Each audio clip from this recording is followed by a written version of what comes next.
नाज़रीन, टंडोलयार जे district bar council chief justice of Pakistan तरफां सुप्रीम कोर्ट में हलंदड़ केस सीधी रीत अवामी माण्हुनि खे कोर्ट प्रोसीजर ॾेखारण वारो अमल बहितरीन करार ॾेई छॾियो।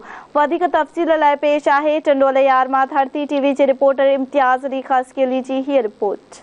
टंडोलयार जे डिस्ट्रिक्ट बार जे वकीलनि तरफां सुप्रीम कोर्ट में हलंदड़ केसनि खे लाइव टेलीकास्ट ज़रिए आम माण्हुनि खे कोर्ट प्रोसीजर ॾेखारण खे बहितरीन अमल करार ॾेई छॾियो। टंडोलयार जे डिस्ट्रिक्ट बार काउंसिल जे सदर अगीज़ुस्सलाम ताहिरज़ादे जी अॻवानी में वकीलनि रेज़ोल्यूशन पास करे छॾियो।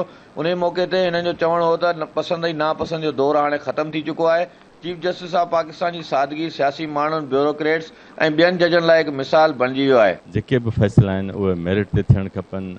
पसंदि नापसंद जो दौरु जेको आहे ख़तमु थियो आहे ऐं असांखे कभी उमेदु आहे त चीफ साहब मेरिट ते जेको आहे उहे फ़ैसिला कंदो। उन खां अलावा असां जेको आहे ॾाढी ख़ुशी थी चीफ साहब जेको आहे जेका सादगी अख़्तियार कई आहे ऐं इहो मिसाल हुअणु खपे तमामु सियासी माण्हुनि लाइ बि, ब्यूरोक्रेट्स लाइ बि, जनरल ऐं जजनि ॿियनि लाइ बि, त उहे जेतिरो सादगी त शायदि मुल्क खे असां तमामु जल्दी इन जेको आहे दलदल मां जेको आहे कढी सघूं।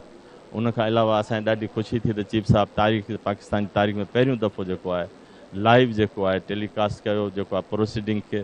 ॾाढी ख़ुशी थी, हर माण्हू उनखे ॾिठो ऐं उन मां अंदाज़ो लॻायो त कोर्टूं कीअं हलंदियूं आहिनि, कीअं कमु कनि थियूं, केतिरी देरि जज विहनि था, इहो अंदाज़ो कोन हूंदो। हूअं आम इम्प्रेशन इहो वेंदो त जज वेही ख़ाली आराम कनि था, पर जेको आहे उन्हनि लाइव जेॾी महिल ॾिठो त सुबुह खां वठी शाम ताईं जेको आहे मुसलसिल जज जेको आहे पंहिंजे जेको आहे प्रोसीडिंग जेको आहे हलाईंदे रहिया।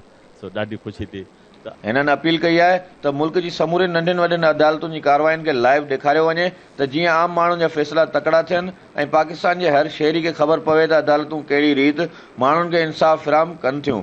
इम्तियाज़ ख़ासकेली, धरती टीवी न्यूज़, टंडोलयार।